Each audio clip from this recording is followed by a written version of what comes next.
안녕하세요. 안녕하세요.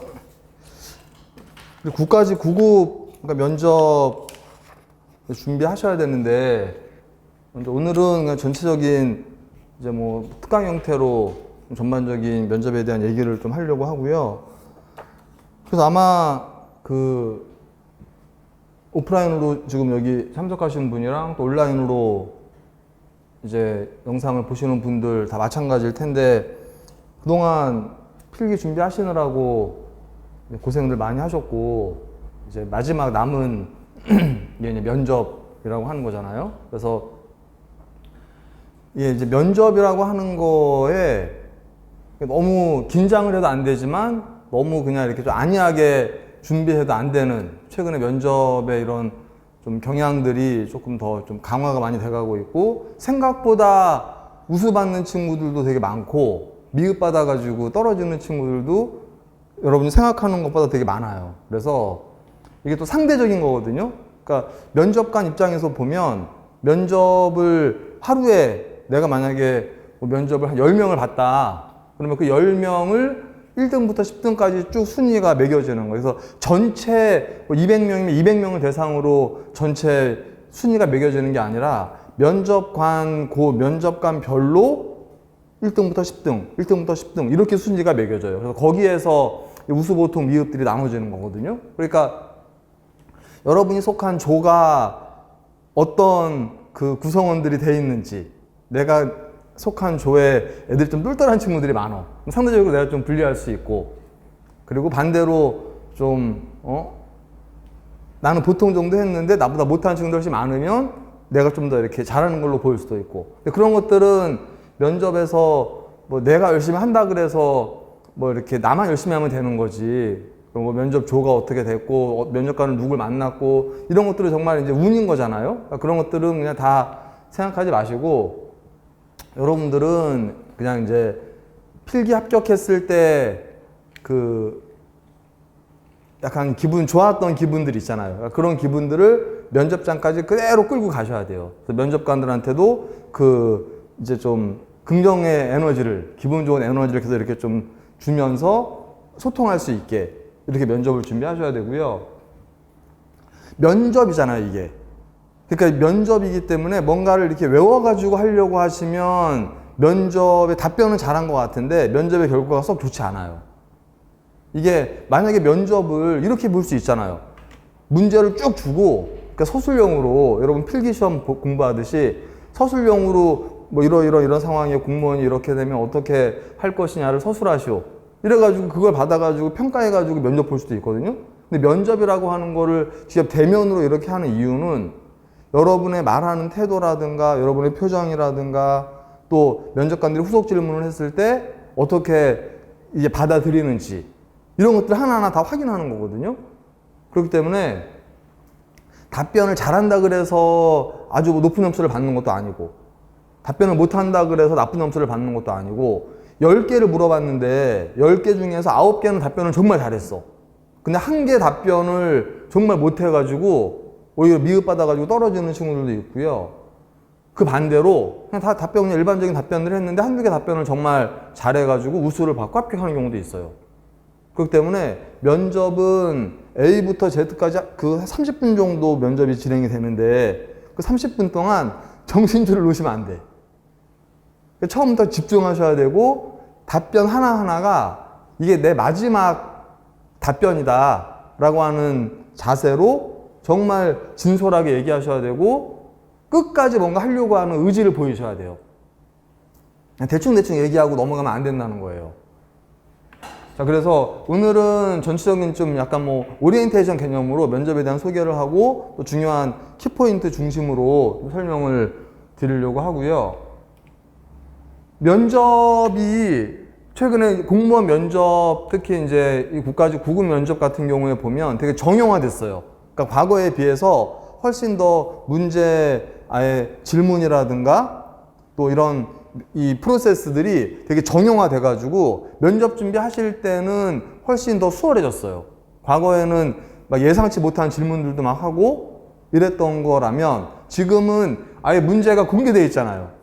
당신 이제 공무원 되면 어떤 업무에서 어떤 거 해보고 싶느냐, 이거 안에 공통 질문으로 나와져 있고, 또 공직 가치에 대한 것들도 9개 정도 있거든요. 공직 가치에 대한 것들도 어렵지 않게 여러분 충분히 풀어낼 수 있고, 뭐 경험에 대한 얘기 좀 하고 이러면 면접이 되는 거거든요. 그래서 최근에 면접은 가장 중요한 게 뭐냐면, 당신이 공무원이 될 건데 어떤 공직 가치가 중요하고 그 공직 가치를 알고 있느냐, 그 공직 가치를 공직에 어떻게 적용할 거냐, 그 공직 가치를 잘 알려면 당신이 그동안 뭐 쌓아왔던 경험들이 혹시 있느냐, 이런 것들을 전체적으로 확인하기 위해서 이제 공직 가치와 관련된 질문들이 좀 나오고요. 그 다음에 어떤 주어 상황을 주고 어떤 그 딜레마적인 상황을 주고 그 상황에 대해서 문제 해결 능력을 보는 거예요. 공무원 같은 경우에 작년에 나왔던, 이따가도 말씀드리겠지만 작년에 나왔던 그 뭐 질문 중에 하나가 뭐 PT가 될 수도 있고, 이런 질문 중에 하나가, 우리 요즘에 뭐 비대면이라서 그런 거 되게 많이 시스템 같은 거 많이 도입하잖아요. 그럼 과거 같은 경우에는 주민등록 등본 하나 뜨려면 주민센터에 가가지고 직접 공무원한테 써가지고 주고 이거 받았단 말이죠. 주민등록 등본을. 근데 지금은 그게 아니라 입구에 가면 다 그냥 터치스크린으로 돼가지고 그냥 지문 띡 되면 바로 다 출력할 수 있잖아요. 뭐 그런 것들이 공무원 입장에서 보면 업무가 되게 효율적으로 바뀐 거죠. 굳이 내가 그런 이런 일에 신경 안 써도 되고, 훨씬 좀 더 이 어려운 일들, 막 기획을 하고 뭔가 어려운 일들을 해야 되는 거에 더 집중하고, 그냥 간단한 그 민원 서비스들은 그냥 터치스크린이나 이런 걸 가지고 하면 좋잖아요. 근데 좋은 점만 있느냐? 그건 아니죠. 어르신들이 왔어. 나이 많으신 어르신들이 와가지고 이걸 되게 어려워하는 거예요. 이 터치스크린 해가지고 하는 걸 되게 어려워해. 그럼 비대면 민원 시스템을 도입하려고 하는데 공무원의 업무 효율이 증가되고 이래서 한쪽에서는 적극적으로 도입을 막 권장하고 있어. 근데 한쪽에서는 이거 도입했을 때 우리 지역은 또 어르신들도 많고 시골이고 나이 드신 분들 이런 거 한 번도 써보지도 못하고 결제 이런 것들도 못하고, 이런 분들 스마트폰도 제대로 못 쓰시는 분들한테 그런 시스템을 도입한다 그러면 훨씬 더 어려워질 수 있다. 그럼 그런 상황에서 당신이 공무원이면 어떻게 정책을 세우고 어떻게 그런 운영하고 어떻게 관리할 거냐, 이런 유형의 질문들이에요. 그러니까 실제 현실에 가장 좀 이렇게 밀접한 그런 유형의 상황을 주고 그 상황에서 여러분들의 생각이라든가 이런 걸 이제 보겠다는 거예요. 그러면 어느 하나 버리면 안 되죠. 공무원의 업무 효율도 챙겨야 되고, 그 다음에 그걸로 인해서 자칫 피해를 볼 수 있는 국민들의 그런 서비스 질 저하 부분도 챙겨야 되고, 그럼 두 가지를 어떻게 다 할 거냐라고 하는 것이 이제 그 뭐 발표 주제나 이런 것도 나온단 말이죠. 그러니까 그런 걸 통해서 결국은 이제 이런 걸 보겠다는 거예요. 직무에 대한 전문성 이런 것들을 보겠다는 거예요. 왜냐면 이게 공무원이니까 직무 전문성, 그럼 여러분이 잘못 생각하면 혹시 예를 들면 전산직이면 뭐 프로그래밍 능력을 보는 건가? 토목직이면 이런 토목 기술 관련된 거 이런 것들을 보는 건가? 인허가 내고 이런 거를 보는 건가? 그게 아니라는 거죠. 공무원은 직접 그런 현업에서 프로그래밍을 하고 막 설계를 하고 현장에 나가서 하고 이런 거 하는 게 아니잖아요. 관리 감독을 하고 시스템을 운영하고 정책을 세우고 이런 일들을 하는 거기 때문에 그런 것들에 관련된 직무 역량을 보겠다는 거예요. 그러니까 그게 이제 여러 가지 형태로 좀 이제 검증을 하는 거고요. 면접 시간은 총 30분이에요. 30분. 30분 동안 뭘 하느냐? 처음에 이제 5분 발표, 말 그대로 5분 이내 하죠. 근데 대부분 5분 동안 하는 친구들 별로 없고 대부분 2분, 3분 이 정도면 이제 끝나요. 발표가. 5분 발표하고 그 다음에 5분 발표 딱 끝나고 나면 이제 후속 질의응답. 여러분이 발표한 거에 대해서 면접관들이 좀 궁금한 거. 만약 예를 들면 이런 홍보를 강화해야 됩니다. 아까 같이 만약에 그런 시스템을 도입하려고 했을 때 국민들이 잘 그 사용을 못 하잖아요. 그러면 그걸 잘 쓸 수 있게 적극적으로 홍보하고 교육을 시키고 이런 걸 해야 됩니다. 이렇게 얘기했단 말이에요. 그럼 후속 질문도 나올 게 뻔하죠. 그러면 구체적으로 어떤 프로그램을 어떤 교육을 하면 좋겠느냐 이렇게 물어볼 수 있겠죠. 그러면 대상자가 여러 명일 거 아니에요. 어린이들도 있을 거고 일반 그냥 청년들도 있을 거고, 나이 드신 분도 있을 거고, 아예 연세가 많으신 분도 있을 거고, 그럼 똑같이 일괄적으로 그냥 교육표를 하나 띵 만들어가지고 교육하면 눈높이 안 맞을 수 있잖아요. 그럼 그런 눈높이에 맞는 다양한 교육 프로그램을 만들어가지고 교육을 한다든가, 아니면 교육을 어디서 할 거냐, 직접 그런 현장에 찾아가가지고, 요즘은 찾아가는 그런 서비스들 되게 많잖아요. 그러면 직접 그분들이 계신 곳에 찾아가서 교육을 할 건지, 아니면은 뭐 구청이나 어디 뭐 주민센터, 행복센터 이런 데로 모시고 와서 집체 교육을 할 건지, 아니면 뭐 비대면, 요즘 뭐 줌 같은 거 이용해서 비대면으로도 많이 하니까 그런 걸로 할 건지, 모바일로 뭐 할 건지, 그러니까 이런 형태를 뭔가 이렇게 하나하나 이제 구체적으로 뭐가 풀어져 나와야 돼요. 근데 예를 들면 5분 발표 딱 했는데 면접관이 교육은 어떤 교육을 할 수 있을까요? 글쎄요, 그거는 가봐야 알겠는데요. 생각해 본 적이 없어가지고. 이러면 앞에 그럴듯하게 얘기한 거가 후속 질문에 제대로 대응을 못하면 이제 빈 껍데기만 되는 거예요. 그래서 5분 발표도 중요하지만 5분 발표가 끝나고 나서 그에 대한 후속 Q&A 질의응답할 때 대응하는 것이 훨씬 더 중요해요. 왜냐면 그때가 그게 뭐냐면 이제 어떤 업무에 대한 전문성이에요. 다양한 막 질문들이 들어왔을 때 어떻게 그거를 융통성 있게 대처할 수 있는지 이런 걸 보겠다는 거거든요. 그래서 5분 발표하죠. 후속 질의응답 5분 정도 해서 10분 정도 발표로 하고, 그 다음에 나머지 그게 끝나고 나면 20분 남죠. 20분 남은 기간 동안은 뭐 하냐면 이제 경험형 질문. 경험형 질문은 이따 말씀드리겠지만 공통으로 아예 주제가 주어져 있잖아요. 공통으로 주제가 주어져 있는 거에 대해서 그건 미리 여러분이 준비해가지고 그냥 외워가지고 쓰면 돼. 따로 뭐 종이 가져가서 보고 쓰는 건 아니에요. 미리 외워놓고 연습 몇 번 하고 면접장에 가가지고 그거 그대로 적으면 돼요.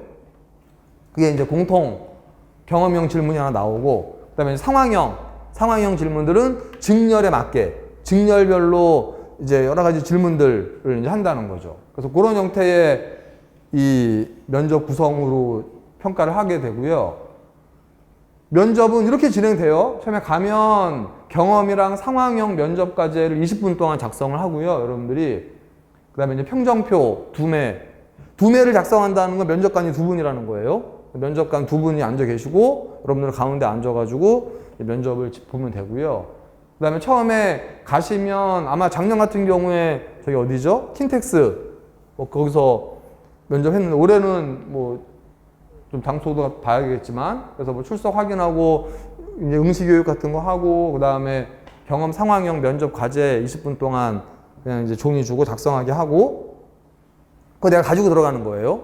제출하는 게 아니라 가지고 들어가고, 평정표 2명 작성하고, 그 다음에 자, 조별 따라오세요. 1초 따라오세요. 그럼 이제 따라가지고 이렇게 가. 그럼 어디로 이제 이렇게 방 같은 데로 데려가요. 그럼 거기에서 뭘 하냐면, 이제 5분 발표 과제가 주고, 5분 발표를 10분 동안 이렇게 이제 검토하게 하고, 그리고 이제 들어가죠. 그럼 가면 시험 앞에 이제 관리관이 여러분 응시표랑 신분증이랑 맞는지 확인한 다음에 들어가요. 그럼 들어가면 면접관이 2분 앉아 계시죠? 그리고 오른쪽에 면접위원분한테 여러분이 갖고 있는 평정표 2매를 한 번 한 잔 드리는 게 아니라 2매를 그냥 오른쪽에 계신 분한테 드리면 알아서 이렇게 평정표, 그 평정표가 채점표예요. 여러분이 우수보통 미흡이 적혀져 있는 그 평정표가 여기 들어가 있고요. 그래서 면접이 총 30분 동안 면접이 진행이 되는 것이 면접의 전체적인 그런 절차고요.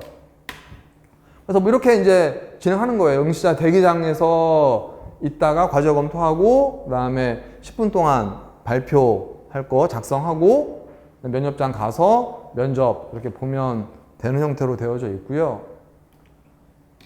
면접은 당연히 개별 면접이고, 면접관 2분이 여러분 1명을 이제 30분 동안 평가하게 돼요. 그래서 미리 여러분이 작성하는 건 경험형 하나, 그 다음에 상황형 하나, 2개 작성해가지고 하는 거고요. 20분 동안 자필로. 그러니까 볼펜은 가져가야 되죠. 볼펜이랑 신분증 이 정도 가져가서 이렇게 좀 하면은 되고요. 평정표 작성하고, 5분 발표 과제 검토하고. 그러니까 미리 사전에 해야 될 게 되게 많아졌어요. 옛날에는 그냥 사전조사서라고 하는 게 있어서 그거 그냥 하나 쭉 작성해가지고 그것만 가지고 평정표랑 가지고 들어가면 됐었는데, 이제 보면 경험형 하나 작성해야 되죠. 상황형 하나 작성해야 되죠. 20분 동안 그거 해야죠. 그 다음에 5분 발표 하는데 가가지고 5분 발표 10분 동안 또 검토해가지고 해야 돼. 그러니까 3개를 해야 되는 거예요. 3개를. 면접 전에 3개를 약 준비해 놓고 그거 가지고 30분 동안 면접 보는 거예요. 그러니까 오히려 예상치 못했던 그런 유형의 질문보다는 미리 사전에 준비한 걸 기반으로 해서 면접이 진행이 돼요. 그러니까 뭐 예외 이런 것들이 좀 이제 많이 줄어져 있는 그런 뭐 상황들이고요. 개별 면접은 결국은 공직까지 5분 발표는 공직가치 하는 거거든요. 이거 좀 설명드릴 거예요. 5분 발표는 공직가치를 판단하는데 이제 5분 발표로 하고, 그다음에 경험 면접은 공통으로 질문 준 거 그거 가지고 이제 하는 거고요. 그다음에 기타 여러분들 직무 분야에서 기타 이제 좀 시간이 남으면 그런 것들 좀 물어보겠죠. 뭐 자격증이 있느냐, 실무 관련된 경험은 뭐가 있느냐, 이런 것들이 이제 뭐 한두 개 정도 물어볼 수 있어요. 개별 면접으로 면접이 진행이 된다라고 하는 거고요. 면접 여기 보시면 5개 요소로 평가하거든요. 그래서 공무원으로서 정신 자세, 그다음에 전문 지식과 응용 능력, 그리고 의사 표현의 정확성과 논리성, 그다음에 예의 품행 성실성, 그다음에 창의력, 의지력, 발전 가능성. 이 5개 항목이 이렇게 있어요. 5개 항목에 대해서 이제 우수, 보통, 미흡 이렇게 쭉 있어요. 거기에 동그라미 이렇게 치는 거거든요, 면접관들이. 그래서 뭐 상중하 이렇게 나눠져 있고. 그러면 공무원으로서 정신 자세는 뭘까요? 공무원으로서 정신 자세.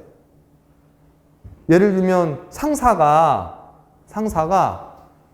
내가 이렇게 길을 지나가는데 상사가 이렇게 전화 통화를 하고 있어. 근데 어떤 통화를 내용이 들린 거예요. 근데 업무상 알고 있는 그런 이제 정보를 외부 업체에 이렇게 알려주고 있는 걸 내가 우연히 들은 거야. 그러면 공무원은 직무상 알게 된 그런 것들을 외부로 노출하지 못하는 비밀 엄수의 의무라는 걸 지켜야 되거든요. 근데 그거를 지금 위반하는 행동을 상사가 하고 있는 거예요. 그럼 그런 상황에 여러분들 어떻게 할 거냐? 상사니까 봐줄 거예요? 쉽지 않죠. 그렇죠? 봐주면 바로 이제 미흡 받는 거예요. 공무원으로서 정신 자세가 제대로 안 돼 있는 거니까. 그럼 안 봐줘. 그러면 법대로 할 거예요? 법대로 한다는 건 어떻게 하는 거예요? 바로 신고할 거예요? 딱 걸렸네. 이러고 바로 어디 뭐 청년관 이런 데다 어디 뭐 신고해가지고 뭐 할 건가요? 그것도 쉽지 않죠. 그게 생각보다 되게 쉬운 것처럼 얘기하는데 현실에서 여러분이 이제 신입 공무원으로 들어갔어. 근데 상사가 부당한 이런 일을 하는 걸 내가 봤어. 아니 공무원이 저럴 수가 있어? 안 되겠네? 이러고 바로 그냥 내부 고발해가지고 신고하는 거 할 수 있을 것 같아요? 되게 어려운 일이에요, 그게. 그러면 조직의 어떤 그런 것들을 유지하면서 내가 청렴하게 공무원으로서의 자세도 지키면서 문제 해결을 해야 되는 거예요. 그게 이제 융통성이고 대신에 법과 규정은 훼손하지 않고 지켜야 되는 거고. 근데 이게 어려운 일인 거죠, 이게. 그래서 보통 이렇게들 많이 하죠. 예를 들면 정말 그것이 사실인지 상사가 그렇게 하는 것이 사실인지 여부 확인하는 게 되게 중요하죠. 그 사실인지 여부를 확인해 보고 그것이 사실로 판정이 되면 법과 규정에 따라서 처리하는 것이 원칙이에요. 하지만 내가 직접 신고하기보다는 우리 조직에서 그 문제 해결할 수 있게 상사께 보고를 드리고 다른 상사분께 이 사실에 대해서 보고를 드리고 그 다음에 그 문제 해결하기 위해서 그 당사자인 상사께도 현재 이런 사실을 우리가 알고 있다는 것을 인지시키고 스스로 그거를 뭐 자진 신고를 하든가 스스로 문제 해결할 수 있게 기회를 주고 그렇게 함에도 불구하고 문제 해결이 안 되고 자꾸 회피하고 거짓말을 하고 이렇다고 하면 그때는 이제 법과 규정에 따라서 신고하고 처벌받을 수 있게 해서 문제 해결하는 거죠. 그러면 자 여기까지 좋아요. 여기까지는 잘했어. 그러면 공무원으로서 법과 규정을 지키는 자세는 좋아. 근데 한 가지 가장 중요한 게 빠졌어요. 뭐가 빠졌냐면 근데 보니까 그 상사만 그런 게 아니라 다른 상사도 막 전화로 알려주고 있고 또 다른 사람도 그러고 있고 다 그러고 있어. 이러면 이게 뭐의 문제인 거예요? 시스템의 문제인 거죠. 그죠? 그러면 재발 방지 대책을 만드는 게 무엇보다 중요한 거죠. 그래서 항상 여러분들의 머릿속에는 모든 공무원의 답변의 끝에는 항상 뭐가 있어야 되냐면 재발 방지 대책을 만드는 거. 이게 가장 중요해요. 당장의 문제는 그 상사 한 명은 법과 원칙대로 처리해가지고 해결할 수 있어. 근데 그것보다 더 중요한 게 뭐예요? 앞으로 이런 문제가 생기지 않도록 시스템을 보완하고 철저하게 그런 정보나 이런 것들을 효율적으로 관리하고 청렴 교육을 더 의무화해서 강화시키고 공무원 스스로가 자긍심을 가질 수 있도록 다양한 그런 자긍심을 강화할 수 있는 프로그램을 만들어가지고 운영하는 거. 이런 게 훨씬 더 중요하다는 거예요. 거기까지 얘기를 해야 이제 우수로 갈 수 있는 확률이 높아지는 거예요. 대부분 문제 해결은 해. 아니, 불법을 봤는데 불법과 타협해가지고 그냥 상사 한번 그냥 봐주겠다. 이렇게 말하는 수험생 아무도 없어요. 그런데 다 원칙대로 해결한다고는 하지만 그냥 거기서 끝나버리는 거예요. 근데 거기서 더 나가야 돼요, 여러분들은. 거기서 한 단계 더 나아가서 똑같은 문제가 다시 재발하지 않도록 재발 방지 대책을 만들어서 해야 된다. 왜 그걸 해야 되느냐? 항상 공무원, 모든 공무원의 답변은 이게 되게 중요해요. 왜? 왜 재발 방지 대책을 만들어가지고 왜 시스템을 강화하고 이런 걸 해야 돼요? 왜? 청렴이라든가 이런 것들은 국민이 공무원을 바라보는 신뢰, 공무원과 국민의 신뢰를 쌓는 데 가장 기본적인 거예요. 그런데 그 신뢰가 깨지게 되면, 공무원이 청렴하지 못한 행동으로 신뢰가 깨지게 되면 국민이 공무원을 신뢰하지 않게 되고, 그러면 국가에서 운영하는 무수히 많은 그런 정책들이 제대로 효과를 발휘하지 못하게 되고, 그럼 결국 그 피해는 국민들이 다시 그 피해를 입게 되고, 그렇기 때문에 공무원은 어떤 경우에도 청렴함을 지키는 게 무엇보다 중요하고, 그 청렴이 훼손됐을 때는 다시 그런 유형의 문제가 재발하지 않도록 철저하게 관리하고 시스템을 정비하고 재발 방지 대책을 마련해서 국민과의 신뢰를 회복하는 데 집중해야 된다. 이렇게 얘기를 해야 되는 거예요. 그러면 이제 100점이 되는 거예요. 그럼 면접관들이 아니, 그런 마인드를 갖고 있는데 법도 지키죠. 재발 방지 대책도 만들어내죠. 국민과의 신뢰를 회복하는 방법도 알고 있죠. 청렴이 왜 중요한지도 알고 있죠. 그러면 아니 뭐 전공 이런 거 좀 모르면 어때? 그죠? 문제 해결 좀 못하면 어때? 이미 그런 마인드를 가지고 있으면 공무원으로서 충분한 거예요. 그래서 그런 친구들이 결국은 면접에서 되게 좋은 평가를 받아요. 근데 그런 거 없이 자기가 뭐 학교 다닐 때 이것도 해봤고 이거 프로젝트도 해봤고 뭐도 해봤고 뭐 이런 능력도 있고 뭐 리더로서 뭐도 해봤고 자꾸 막 이런 얘기만 하잖아요. 그러면 면접관들이 그래 잘했네 라고 하지만 근데 그게 공무원과 무슨 상관이 있을까? 그냥 오히려 그냥 일반 IT 기업이라든가 일반 건설회사라든가 건축회사라든가 이런 데 가가지고 그냥 본인이 하고 싶은 전공 살려가지고 일하면 되지. 공무원과 직접적인 연관이 뭐가 있지? 이렇게 돼버리는 거예요. 그래서 공무원 면접은 기업체 면접이랑 좀 다른 게 뭐냐면 여러분이 배웠던 직무 역량들, 여러분이 배웠던 전공 지식들 이러한 것들이 실제 국민의 삶에 어떤 영향을 줄 수 있는지 이런 것들을 염두에 두고 항상 좀 문제를 바라봐야 되고요. 공무원도 정신 자세요. 전문 지식과 응용 능력도 아까 제가 얘기한 것처럼 다양한 어떤 주어진 환경에서 딜레마적인 상황에서 어떻게 문제를 융통성 있게 해결할 거냐 어느 하나 버리면 안 되는 거예요. 그래서 항상 여러분들은 버리면 안 돼요. 보세요. 만약에 아까 우리 효율성 시스템을 도입하는데 효율이 되게 좋아져. 그런데 국민들이 오히려 이걸 어려워하고 불편해. 그러면 공무원의 업무의 효율성도 증대시키면서 국민들이 불편해하는 것을 최소화할 수 있는 방안을 만들어내는 거예요. 정답이 없는 거니까. 근데 우리는 면접 준비하면서 여러분들이 뭐에 익숙하냐면 정답을 찾는 거에 익숙해. 그죠? 우리가 보면 아마 공무원 시험 공부하다 보면 정답을 찾아야 되잖아. 다음 중 보기 중 맞는 것은, 틀린 것은 이렇게 정답을 찾는 거에 익숙하고 자꾸 학교의 교육 시스템도 자꾸 정답을 찾게 이렇게 트레이닝을 우리가 받았기 때문에 뭔가 둘 중에 하나가 정답인 거라고 착각하고 자꾸 문제를 접근해요. 근데 실제 이런 상황에 정답이 있어요? 없어요? 정답이 없지. 그러면 국민들의 불편이 많이 나올 것 같으니까 이런 것들을 좀 보류하자. 이것만 더 중요하다. 이렇게 말할 수도 없잖아요.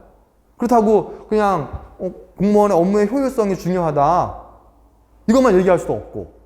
그래서 뭔가 둘 중에 결정하기 어려운 그런 상황에서는 정답이 없기 때문에 여러분들이 두 가지를 다 잘할 수 있게 해야 돼.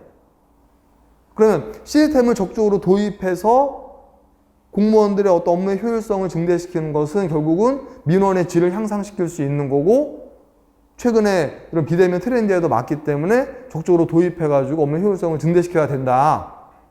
하지만 그걸로 인해서 발생할 수 있는 문제점들은 사전에 정확하게 판단하고 홍보를 강화하고 교육을 하고 이런 터치스크린 시스템들도 복잡하지 않게 최대한 심플하게 만들어내야 되고, 당장은 또 그게 하기 어렵잖아요. 그러면 거기에 이제 뭐 공공의 그런 인력을 투입해서 거기 터치스크린 옆에 항상 상주해서 안내해가지고 잘 못 쓰는 사람들은 직접 옆에서 이렇게 도와주기도 하고, 이런 것들을 통해서 뭔가 시스템을 좀 이렇게 보완하면 두 가지를 다 해결할 수 있단 말이죠.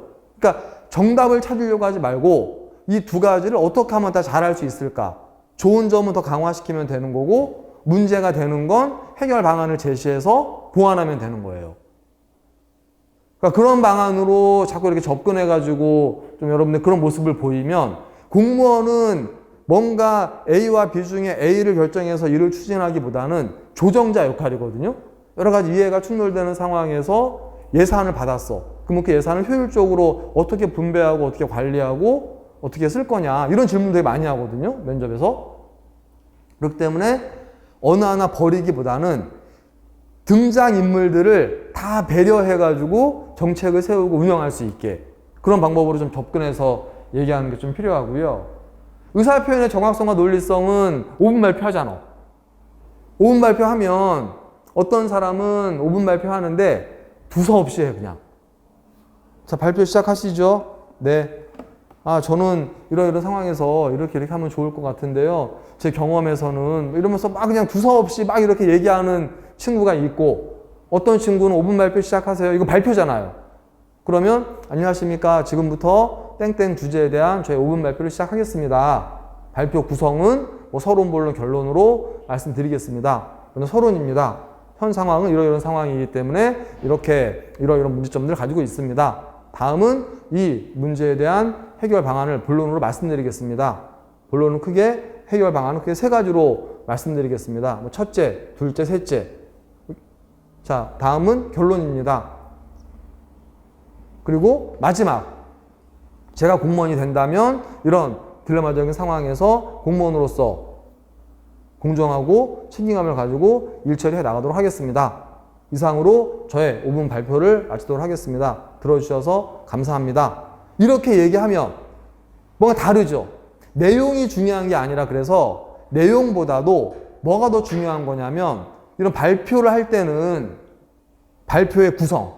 그래서 면접관들이 이 친구가 뭔가 이렇게 체계적으로 논리적으로 뭔가 이걸 전개해 나가는구나, 이런 느낌이 들도록 하는 게 되게 중요해요. 그러니까 5분 발표지를 딱 받으면 그냥 막 이렇게 적지 말고, 내가 발표를 어떻게 하지? 서론, 본론, 결론으로 할까? 아니면 뭐 배경, 아니면 뭐 이걸로 인해 발생할 수 있는 뭐 문제, 그 다음에 해결 방안, 그 다음에 결론, 그 공무원으로서 각오, 이렇게 구성을 해가지고 발표를 할까? 이래서 그 틀을 먼저 짜고 그 틀을 가지고 이렇게 하나씩 얘기를 풀어나가는 게 여러분들도 발표 준비하기가 더 편하고 듣는 사람도 훨씬 더 편해요. 그걸 가지고 의사표현의 정확성과 논리성을 판단하겠다는 얘기예요. 그 다음에 예의품행 성실성. 이거 어떻게 판단할까요? 보세요. 자, 이제 면접 들어오세요.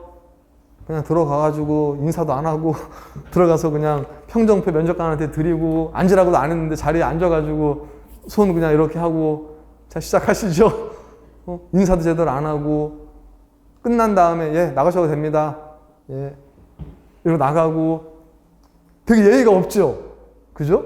그럼 반대로 보세요. 들어갈 때, 자, 이제 앞에 면접 관리자가, 자, 들어가시죠. 그러면 네, 감사합니다. 인사하고 들어가. 그럼 들어가면서 입구에서 저 이제 들어왔어요. 라는 거 알려야 되잖아요. 그럼 입구에서 보든 안 보든 면접관이 뭐 여러분 서류를 보고 다른 걸 보고 있든 상관없이 들어가면서 목례로 안녕하십니까 인사하고 그리고 면접관 있는 곳으로 와서 평정표를 드리고 본인 자리로 와가지고 다시 서서 안녕하십니까 그리고 다시 정중하게 인사하고 서 있어. 그리고 면접관이 네 앉으세요 라고 하면 네 감사합니다 그리고 자리에 앉는 거예요. 앉으라고 안 했는데 그냥 가서 그냥 대충 주고 이렇게 앉지 말고 그런 게 아무것도 아닌 것 같지만 되게 중요한 거예요 면접에서. 그리고 이제 면접이 시작이 됐어. 자 5분 발표 하시죠. 네 시작하겠습니다. 그냥 네 이게 아니라 네 시작하겠습니다 이렇게 하고 발표 끝났잖아요. 그러면 네 5분 발표 이상으로 마치겠습니다. 들어주셔서 감사합니다. 말로만 감사합니다가 아니라 감사합니다 그리고 다시 한번 정중하게 앉아가지고 목례로 인사하고 아 부족한데 그래도 꼼꼼하게 준비를 잘 하셨네요 이러면 이렇게 면접관이 뭔가 얘기해 주면 칭찬해 준 거잖아. 그러면 아 부족한데 좋은 말씀해 주셔서 감사합니다 이렇게 얘기하면 되고 뭘 물어봤는데 모르겠어. 전혀 모르는 거야. 아 죄송합니다 잘 모르겠습니다.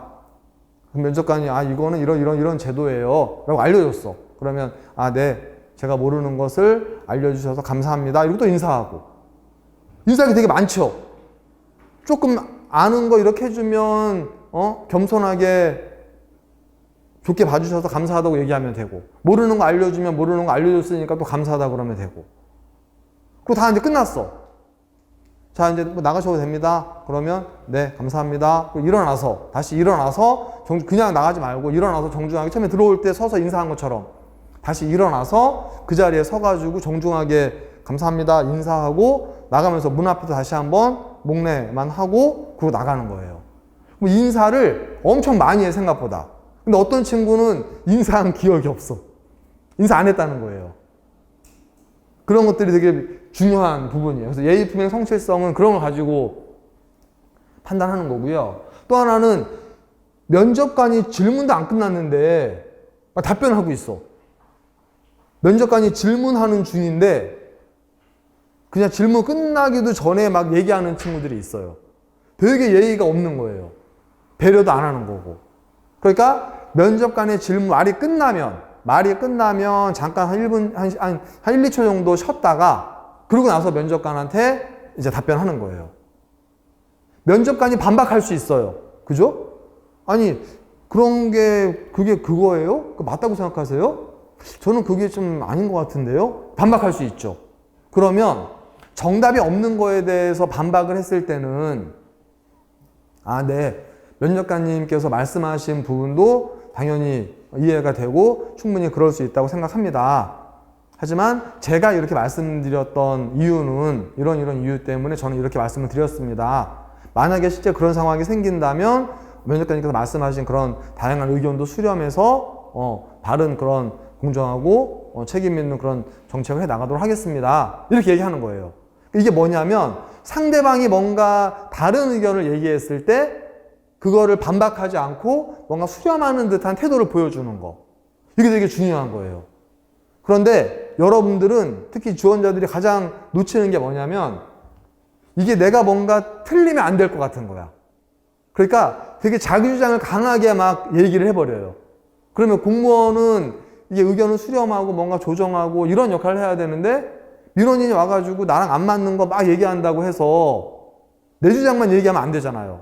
아, 네, 충분히 그럴 수 있어요. 얼마나 답답하셨겠어요. 이렇게 공감을 해주면서 그런데 우리도 규정이라든가 이런 절차들이 있으니까 검토해가지고 해결 방안을 한번 찾아보도록 하겠습니다. 조금만 기다려주세요. 이렇게 얘기하면 뭔가 상대방의 의견도 수렴하면서 내 의견을 제시하는 것처럼 보이잖아요. 그런 게 되게 중요하다는 거죠, 면접에서. 그래서 그런 것들을 예의품행 성실성을 가지고 판단할 수 있고요. 창의력, 의지력, 발전 가능성은 결국 이건 뭐냐면 아까 문제가 생겼을 때 그 문제를 다시 그 문제가 재발하지 않도록 하는 거. 이런 게 발전 가능성이에요. 발전 가능성. 남들과 뭔가 다른 방법으로 접근해서 뭔가 문제 해결하려고 하는 거. 이런 것들이 이제 창의성이 되는 거고. 그리고 뭔가 의지를 보여야 돼. 면접관이 교육 프로그램만 운영해가지고 그게 되겠어요? 그러면 그러게요. 이거 아니라 뭔가 계속 얘기하는 거예요. 이것도 한번 해보고요. 이게 안 되면 이것도 한번 해보고요. 이게 안 되면 이것도 한번 해보고요. 이렇게 안 되면 어떻게 하시겠어요? 그러면 더 노력해야 할 것 같습니다. 설득을 했는데도 안 되면 어떻게 하시겠어요? 더 설득을 해야 될 것 같습니다. 그래도 안 되면요? 그러면 더 뭔가 자료를 준비하고 충분히 설득할 수 있게 뭔가 전문가들의 의견도 수렴하고 그분들이 원하는 게 뭔지 정확히 판단해서 다시 한번 설득해 보도록 하겠습니다. 그렇게 했는데도 안 되면 어떻게 하시겠어요? 설득이 부족한 것 같습니다. 공무원은 끝까지 책임감 있게 해야 합니다. 설득 더 해보겠습니다. 이렇게 얘기하면 뭔가 문제가 해결이 안 됐을 때 쉽게 포기하지 않고 끈기 있는 것처럼 보이잖아요. 그런 게 되게 중요한 거예요, 업무에서. 그렇기 때문에 이러한 것들이 지금 가만 보면 뭔가 말로 이렇게 하는 것 같지만 결국 이게 태도에서 보여져야 되는 거고, 여러분들이 뭔가 면접에서 그 끈기 있게 뭔가 하는 것 같은 느낌을 주도록 이렇게 하면 면접의 결과가 되게 좋게 나올 수 있어요. 그래서 위원회 과반수가 5개 평정 요소 모두를 상으로 평가했을 때, 이게 되게 어려운 것 같지만 생각보다 면접관이 2분이잖아요? 면접관이 2분인데 2분 중에, 그러니까 상이 하나씩 이렇게 들어가 있는 거예요. 상중하에서. 그러니까 남보다 조금 더 잘하면 충분히 상 받을 수 있어요. 그리고 미흡 받기가 더 쉽죠. 보니까는 5개 중에서 2개 항목이 하가 됐을 때, 이 5개 항목이잖아요. 5개 항목에서 전문 지식과 응용 능력에, 그리고 만약에 예의 품행 성실성에 면접관 2분 중에 1명이, 과반이니까 2명 중에 1명이 하를 주면, 그리고 동일한 평정 요소에 대해서 하를 주면, 동일한 평정 요소라는 건 뭐예요? 동일한 거니까 만약 어느 하나의 항목에 대해서 2분이 똑같이 하를 줬다. 그러면 되게 안 좋게 이제 미흡받을 수 있는 거예요. 보통은 이제 요거가 아닌 경우가 되는 거고, 그래서 우수를 받아야 이제 필기랑 상관없이 합격이 되는 거고, 미흡은 필기랑 상관없이 그냥 불합격이 되는 거고, 보통은 나머지 이제 성적순으로 이렇게 이제 가는 거거든요. 그런데 재면접도 있어요. 재면접. 뽑아야 되는 인원이 있는데 뽑아야 되는 인원보다 예를 들면 미흡받는 인원이 더 많아가지고 다 못 뽑았어. 이러면 그 미흡받은 사람들 중에 구제해야 되잖아요. 그럼 재면접 하는 거거든요. 우수가 생각보다 많아가지고 인원이 초과돼 버렸어. 이럴 수도 있어요. 뭐 흔한 경우는 아니지만, 뭐 그런 경우에도 우수 받은 사람들 중에 일부를 또 걸러내야 돼요. 그래서 재면접이라고 하는 건 뭔가 뽑아야 되는 인원보다 초과하거나 뽑아야 되는 인원보다 미달됐을 때 구제하거나 다시 뭔가를 조정하기 위해서 재면접을 보는 경우도 있어요. 근데 대부분 재면접을 보는 경우는 이제 미흡받은 친구들이 많아서, 왜냐면 미흡은 여러분들은 일생이 걸린 문제인데 30분 면접 봐가지고 한 번에 미흡 받아가지고 탈락시켜버리면 되게 억울할 수 있잖아요. 그러니까 뭔가 다른 면접관들도 똑같이 이 사람을 미흡으로 판단하는지 한 번 더 이렇게 점검을 해보겠다, 이런 의미로 보는 거고요. 근데 그런 거 상관없이, 이런 거 우리는 상관없이 그냥 최선을 다해서 여러분들이 좀 이렇게 열심히 면접 보면 그에 따른 결과는 좋은 결과가 나올 거예요. 그래서 면접을 이제 어떻게 준비해야 되느냐. 결국 공무원 면접은 진정성과 일관성이에요. 진정성이라는 건 뭐냐면, 공무원으로서, 공무원이 누구예요? 이렇게 물어볼 수 있거든요, 면접관이. 공무원이 누군가요? 국민을 위해서 봉사하고 헌신하는 사람이 공무원이라고 생각합니다. 그러면 면접관이 물어보겠죠. 진짜 그렇게 생각하세요? 국민을 위해서 헌신하고 봉사하는 게 공무원인데 본인이 이제 공무원 되려고 하는 거잖아요. 그러면 진짜 국민을 위해서 헌신하고 봉사할 수 있겠어요? 네, 할 수 있습니다. 아, 그래요? 최근에 봉사는 뭐 해보신 게 뭐 있어요? 최근 남을 위해서 헌신해 본 경험이 있어요? 죄송합니다. 최근에는 없습니다. 아니 근데 경험도 없는데 어떻게 자신 있게 국민을 위해서 헌신하고 봉사한다고 얘기할 수 있어요? 이렇게 되는 거예요. 그래서 그럴듯한 말이 중요한 게 아니라 면접관들이 뭔가 이렇게 여러분들의 답변이나 이런 것들에 진심이 느껴져야 돼요. 좀 부족하지만 많이 부족합니다. 하지만 제가 공무원이 되면 그 공무원으로서 제가 제 직렬에서 이런 분야에서 이런 업무를 해 나가면서 국민들의 안전과 행복, 또 정책 이런 것들을 국민의 삶의 좋은 방향으로 일처해 나가도록 하겠습니다. 현재는 많이 부족할 수 있지만 표심을 잃지 않고 끝까지 노력하면서 국민에게 신뢰를 쌓고 또 조직 내부에도 어떤 업무 효율성을 높여주는 그런 공무원이 되도록 하겠습니다. 한번 지켜봐 주십시오. 뭔가 이렇게 스스로 부족한 것도 인지하면서 공무원 업무가 얼마나 힘든 것도 알면서 뭔가 하는 거. 자꾸 여러분들은 이런 얘기만 해요. 공무원 되면 공익을 위해서 일하는 보람이 크잖아요. 이런 얘기만 해. 그럼 면접관들이 뭐라고 생각하냐면 속으로 아휴 철이 없구나. 얼마나 공무원이 힘든데. 생각해 보세요. 공익과 사익이 충돌되는 상황이 힘들 것 같아, 안 힘들 것 같아? 여러분, 우리가 지금까지 살아온 삶은 공익을 우선했어요? 사익을 우선했어요? 아니, 다 내가 우선이지 공익을 우선해서 살지 않았잖아, 우리가. 공과 사에서 다 사적인 거를 우선하면서 우리가 살아왔단 말이에요, 지금까지는. 근데 이제 공무원이 되면 공익을 우선하면서 살아야 돼. 이게 쉬운 일이 아니라는 거예요. 딜레마죠. 예를 들면 이런 질문들 많이 했거든요. 공무원 면접에서. 가족여행을 한 10년 만에 처음으로 가족여행을 가기로 했어. 그런데 내가 그 가족여행을 기획하고 스케줄을 짜고 내가 다 식당 예약을 하고 이런 걸 다 해놨어. 그래서 이제 다음 주에 가족여행을 가야 되는 거예요. 그런데 갑자기 뭔가 비상사태 일이 생겨가지고 비상근무를 하게 됐어. 못 가게 된 거야, 가족여행을. 어떻게 할 거냐? 이런 질문이에요. 그러면 사적인 측면에서는 가족여행을 가야 되는 거잖아요. 내가 10년, 우리 가족 10년 동안 한 번도 못 간 걸 내가 오랜 기간 준비해가지고 가야 되는 건데 갑자기 비상근무 명령이 내려가지고 공익을 우선시해가지고 이제 못 가게 된 거예요. 그럼 어떻게 하시겠어요, 여러분들은?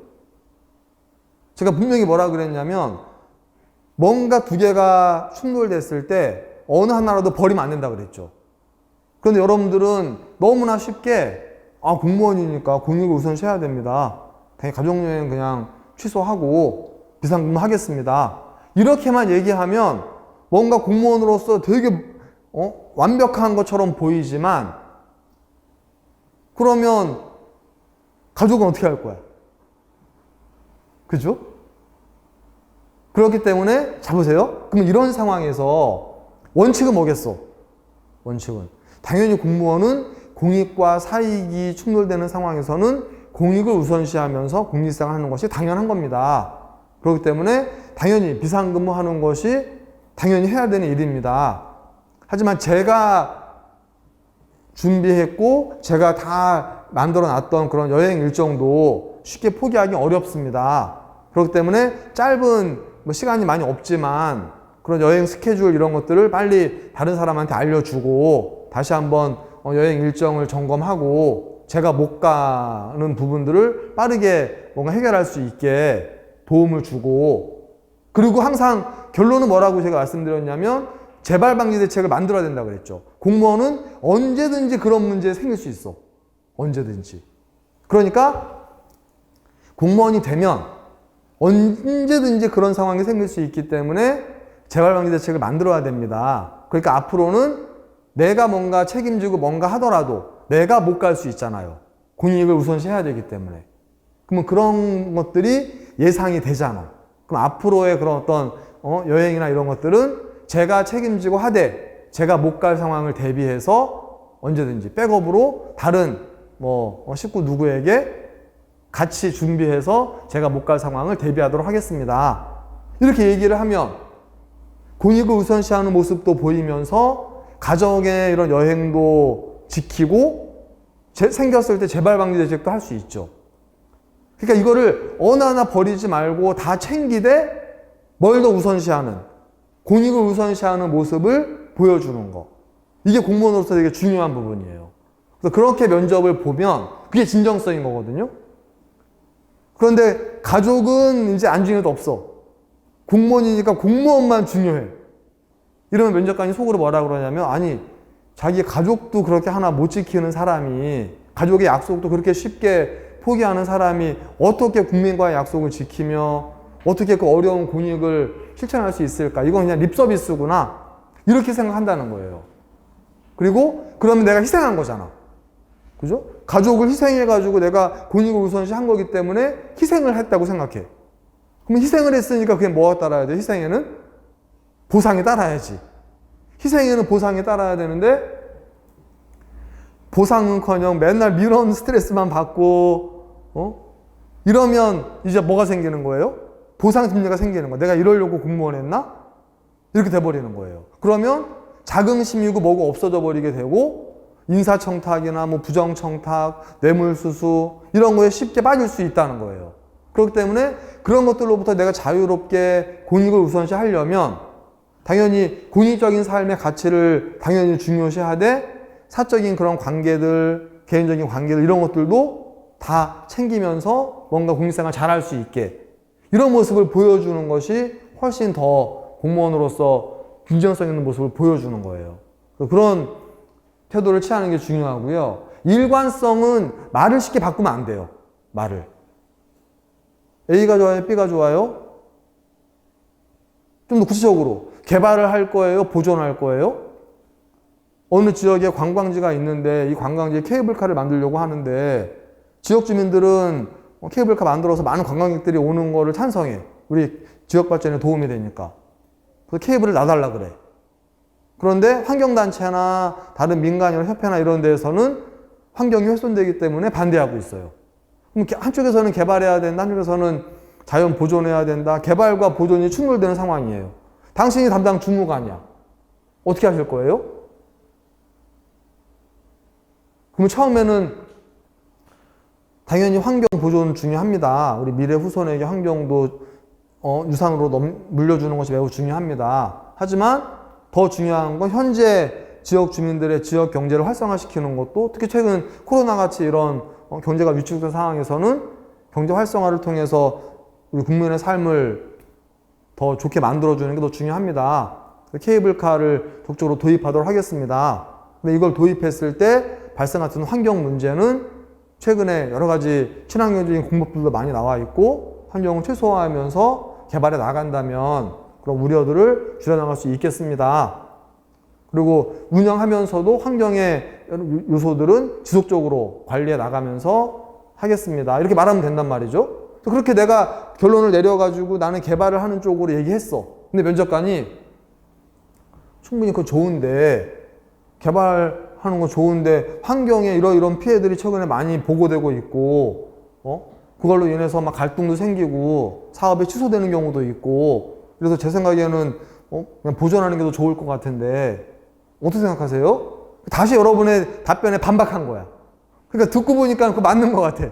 그러니까 네, 죄송합니다. 제가 잘못 생각한 것 같습니다. 그냥 보존하겠습니다. 이렇게 말해버리는 순간 여러분이 앞에서 개발의 논리를 얘기했던 것들이 다 날아가 버리는 거예요. 그리고 너무나 쉽게 말을 바꿔버려. 일관성이 깨져버리는 거예요. 정답이 있는 건 당연히 말을 바꿔야 되죠. 1 더하기 1이 얼마예요? 3이요. 틀렸어요. 1 더하기 1은 2예요. 죄송합니다. 제가 잘 몰랐습니다. 정정해서 말씀드리겠습니다. 1 더하기 1은 2입니다. 이건 당연히 내가 틀리게 답변했으니까 정정해서 얘기해야 돼. 그게 일관성이 훼손된 건 아니에요. 그런데 내 의지를 가지고 내 얘기를 하고 있는 거잖아. 지금 내 가치관을 설득하고 있는 거잖아요. 그런데 면접관이 좀 반박한다 그래서 너무나 쉽게 말을 바꾸지 말라는 거예요. 그러면 이게 어떤 상황이 생기냐면 공무원이 책임감 있게 뭔가 일 처리해야 되거든요. 정책이 만들어지고 그 정책을 추진해 나가면서 일관성 있게 뭔가 해야 되는데 너무나 쉽게 말을 바꿔버려. 민원인이 왔을 때 처음에는 된다 그랬다가 좀 있다가 안 된다 그랬다가 모르겠다 그랬다가 막 이래버리면 되게 신뢰가 깨져버리잖아요. 가장 일관성이 깨진 최근의 정책이 뭐예요? 국가의 정책 중에 부동산 정책. 이거 지금 거의 막 수십 번 바꿨잖아요? 그러니까 국민들이 믿어, 안 믿어? 안 믿죠. 어차피 또 바뀔 건데 뭐. 어차피 정권 바뀌면 또 바뀔 건데 뭐. 이거 안 믿어요. 그렇게 되면 어떤 정책을 막 집어넣어도 이게 실효성이 떨어져 버려요. 정책이라고 하는 건 일관성이 정말 중요해요. 그래서 그 일관성을 지켜야 되는데 면접에서 어떻게 여러분이 일관성을 지키는지를 어떻게 점검하고 확인하겠어? 그 확인하는 방법은 결국은 돌려서 물어보는 거예요. 아까처럼 개발과 보존해서 너무 개발한다 그랬지. 야, 근데 보존이 훨씬 중요한데 보존해야 되는 거 아니야? 이랬더니 네, 맞습니다. 보존해야 됩니다. 이게 아니라 면접관님 말씀 충분히 이해가 되고 공감이 됩니다. 하지만 제가 개발을 선택했던 이유는 환경 문제도 중요하지만 우리 지역 경제를 살려서 우리 지역 주민들의 삶을 좀 더 낫게 하는 것이 더 중요한 가치라고 판단했기 때문에 그렇게 말씀을 드렸습니다. 환경에 대한 보존, 우려되는 부분들은 충분히 많은 협의를 통해서 고려해서 정책을 추진해 나가도록 하겠습니다. 이렇게 얘기를 하면 뭔가 내 답변을 유지했죠. 그러면서 상대방이 뭔가 반대 의견 얘기하는 거를 그냥 무시하지 않고 수렴했어. 의견도 수렴하면서 그 부분을 보완해 가면서 내가 하려고 하는 정책을 책임감 있게 추진해 나가는 거예요. 그게 일관성이에요, 그게. 그렇기 때문에 진정성 있게 답변하는 거, 그러니까 솔직하게 답변하는 게 중요한 거예요. 모범 답안을 말하는 게 중요한 게 아니라 솔직한 답변을 하는 게 중요한 거고, 그 다음에 일관성을 유지하는 거. 이게 무엇보다 되게 중요한 그런 이슈예요. 그래서 면접 준비는 그 두 가지를 여러분이 머리에 염두에 두고 얘기하셔야 되고, 그리고 아까 얘기했던 재발 방지 대책을 만드는 거. 마지막에 항상 모든 결론은 똑같은 문제가 재발하지 않도록 재발 방지 대책을 만들어내겠다라고 하는 거. 반드시 그거를 집어 넣으셔야 돼요. 그런데 제가 이제 많은 면접 이렇게 특강도 해보고 실제 면접장에 가서 제가 또 여러 형태 면접위원으로 참여도 하고 이렇게 보면, 그래서 마지막에 이런 재발방지 대책을 얘기했느냐 이렇게 물어보잖아요. 그러면 그게 얘기 못하고 집에 갈 때 생각나. 집에 갈 때 너무 긴장을 하니까 자꾸 정답만 막 얘기하고 끝나버려, 면접에서. 그리고 집에 가면서 차 안에서 이거 이 얘기 했어야 되는데 이 얘기를 미처 못했네? 이 면접은 끝났는데. 그러니까 좀 마음의 여유를 갖고 기승전결로 얘기를 해야 돼. 그러니까 항상 결론은 상대방의 의견을 수렴하고 똑같은 문제가 재발하지 않도록 재발방지 대책까지 완성해서 얘기하는 거. 이거 아예 세트로 만들어가지고 계속 그렇게 연습을 하셔야 돼요. 여러분이 누군지 찾는 거 무엇보다 중요하죠? 내가 어떤 경험을 했는지, 뭐가 부족한지, 내 강점이 뭔지, 내 약점이 뭔지, 장점이 뭔지, 단점이 뭔지, 이런 것들을 파악해 놓는 게 무엇보다 중요해요. 경험을 찾는 거 반드시 하셔야 돼요. 다 경험으로 푸셔야 돼요, 경험으로. 우리 이따 얘기하겠지만, 공직 가치가 5분 발표 주제로 나오거든요? 5분 발표 주제도 아예 딱 정해져 있어요. 예를 들면, 세종대왕이 한글을 창조하는 과정에서 이게 쉬웠겠어요? 어려웠겠어요? 왕이니까 한글 만들어! 그럼 이렇게 그냥 알아서 툭툭 만들어가지고 자, 써! 이랬겠어요? 영화를 봐도 그렇고, 우리 막 이런, 사료집 이런 걸 봐도 그렇고, 엄청난 기존의 권력층들의 반발들이 있잖아. 글을 안다는 거는 이게 양반들만이 갖고 있는 일종의 권력인 거예요. 그런데 일반 서민들이 글을 알고 이렇게 돼버리면 양반들의 지위가 떨어진다고 생각한 거야.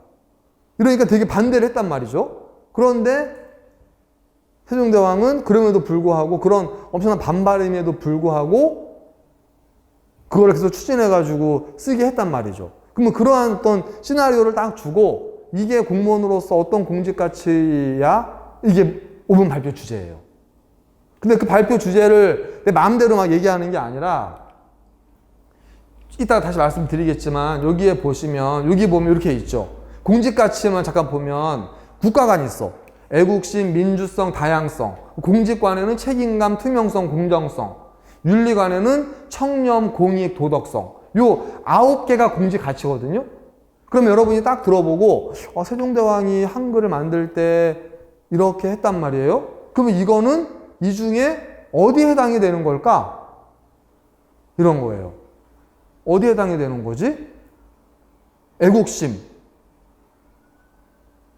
애국심 당연히 해당되겠죠. 왜냐하면 국가를, 나라를 사랑하는 마음이 있었기 때문에. 그 나라는 누구로 구성되어 있어요? 백성들로 구성되어 있잖아. 그럼 백성을 사랑하는 마음이 있으니까 그렇게 한 거죠. 양반들만 한 게 아니라. 그럼 결국은 애국심이라고 하는 공직가치를 그 안에서 찾을 수 있겠네? 그죠? 또 민주성이라고 하는 것도 의견이나 이런 것들을 뭔가 결정하고 할 때 민주적인 방법으로 했단 말이죠. 혼자 그냥 독단적으로 뭔가 한 게 아니라 설득하고 이해시키고 다양한 의견을 수렴하고 그런 건 문제를 해결해 나가고 이러면 민주적인 것도 뭔가 들어갈 수 있겠네요. 정답이 없어요. 내가 아무거나 넣으면 돼. 그 논리를 만들면 돼요. 그리고 엄청난 반발들이 있었잖아. 그런데도 그거를 끝까지 뭔가 해냈잖아. 그건 뭐예요, 이 중에서? 책임감이겠지. 그죠? 내가 해야겠다라고 마음 먹었으니까 어떠한 반발이 있음에도 불구하고 책임감 있게 그 일을 해냈잖아. 그럼 책임감이 있는 거네? 그러면 3가지 정도 얘기하면 되겠네. 그렇죠? 애국심 얘기하고, 민주성 얘기하고, 책임감 얘기하면 되겠네? 이런 거예요. 어떤 일을 하는데 뭔가 정보를 공개해야 돼. 정보를 공개해가지고 뭔가 막 뭐 해야 되고 막 이런 것들이 이제 또 시나리오로 나와. 그러면 그 중에 이렇게 보니까 정념을 공개하고 하는 건 투명성이죠? 일 처리하는데 정보 공개해가지고 뭔가 하는 거는 투명하게 일 처리해야 되는 거잖아요? 그럼 투명성이 들어갈 수 있을 거고, 그럼 정보를 왜 공개했느냐? 누구나 알 권리가 있는 거고, 공익을 우선시했기 때문에 그렇게 한 거다. 그럼 여기서 공익성이라고 하는 거 얘기할 수 있겠죠? 그 다음에 그 정보를 공개하는 건 특정한 계층에만 공개한 게 아니라 다양한 집단의 정보를 공개했어. 그럼 여기에 다양성 이런 것들이 될 수 있겠네요?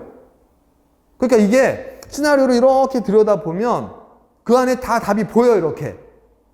그럼 여러분이 이제 한 3개 정도 끄집어내는 거예요. 저는 국가관에서는 다양성을 찾았습니다. 공직관에서는 투명성을 찾았습니다. 윤리관에서는 공익성을 찾았습니다.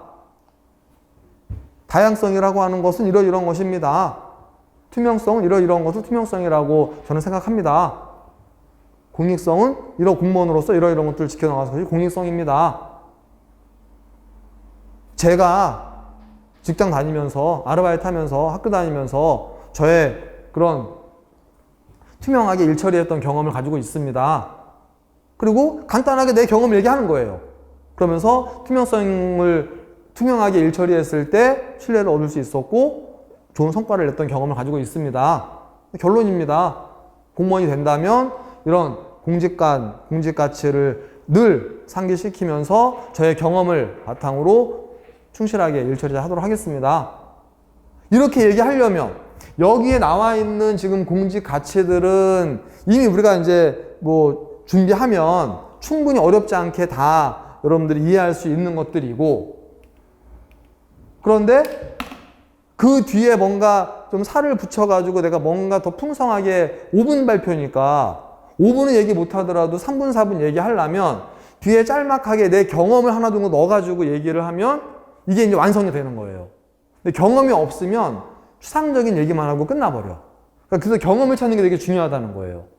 그러면 야, 내 경험은 어떻게 그 많은 경험을 다 찾아?가 아니라 한두 개 경험을 가지고 하나, 2개 정도의 경험만 가지고 여기저기 쓰면 돼요. 그러니까 경험은 많이 찾을 필요가 없어. 여러분이 한두 개 경험, 가장 대표적인 경험 한두 개만 찾아서 그걸 가지고 이제 여러 형태로 쓰면 되는 거예요. 동아리 활동한 것들이 있으면 그거 써도 되고요. 단체로 어디 뭐 등산을 간 게 있으면 그거 써도 되는 거고요. 어느 뭐 집단에서 뭔가 한 게 있으면 써도 되고요. 다만 경험을 찾을 때는 혼자 한 거 있잖아. 혼자 한 거는 별로 설득력이 없어요. 예를 들면 금연한 거, 다이어트 한 거, 자전거 뭐 배운 거, 다 혼자 한 거야. 자격증 준비한 거. 이런 경험은 면접에서 금기사항이에요. 나 혼자 한 거잖아. 그럼 뭐 협력도 안 되고 소통도 안 되고 남의 의견 수렴하는 것도 없을 것이고 이렇게 돼버려요. 나를 위해서 한 거야, 그게. 그런데 이왕이면 그래서 경험은 조직 내에서의 경험, 아르바이트에서의 경험, 또는 학교에서 팀 프로젝트 했던 경험, 뭐 수업 시간에 뭔가 했던 경험, 동아리 활동에서 했던 경험, 직장에서의 경험, 이런 것들 중에 한두 개를 가지고 약간의 이제 포장을 해서 얘기하는 거예요. 경험을 찾는 게 매우 중요하다는 거고요. 그 다음에 공무원이 누구냐? 아까 얘기했던 그 9가지의 공직 가치를 가지고 공직생활을 해야 되는 게 공무원이에요. 그 공직 가치가 그냥 나온 게 아니고요. 많은 연구를 통해서, 합의를 통해서 최소한 대한민국의 공무원이라면, 공직자라면 이런 공직 가치를 가지고 해야 되는 거 아니야? 이런 거 지켜야 되는 거, 이 정도는 그래도 가지고 있어야 되는 거 아니야? 이런 거예요. 옛날에 몇 년 전에 국가직 면접에서 애국가 이거 해보라고 한 거 혹시 아세요? 그 다음에 저기 뭐죠? 그 국기에 대한 뭐 경례 그거 있잖아요. 그거 외워보라고, 얘기해보라고 이런 거 시킨 적이 있었어요. 그래서 한번 논란이 됐었어. 아니 공무원이 그런 거 모를 수도 있지. 어떻게 그런 거를 하냐 이렇게 했었거든요. 그런데 인사추천의 답변은 뭐였냐면 아니다. 공무원은 알아야 된다는 거. 대한민국의 공무원이라면 애국가 정도는 알아야 된다. 기본이다. 국기에 대한 맹세 이거 정도는 외우고 있어야 된다. 이런 거예요. 그러니까 그게 일반 국민들은 몰라도 되는 거지만 공무원이라면 국가를 그만큼 사랑하고 이런 마음을 가지고 있어야 된다는 거예요. 그래서 그런 것들이 공직가치 9개로 표시가 되는 거거든요. 그러니까 여러분들이 그걸 준비하고 그 다음에 나를 좀 경험을 찾고 그리고 그걸 어떻게 연결할 건지에 대한 그런 답변 방법들에 대해서 논리적으로 이렇게 좀 준비해 나가면 면접 충분히 다들 면접 잘 볼 수 있어요. 그렇게 면접 준비를 하는 게 좀 필요하고요. 잠깐 한 5분 정도만 쉬었다가 그 다음에 이제 면접에 중요한 키포인트들이 좀 몇 가지 있거든요. 그런 것들 좀 쭉 이렇게 쭉 말씀을 좀 드려보도록 할게요. 잠깐 쉬었다 할게요.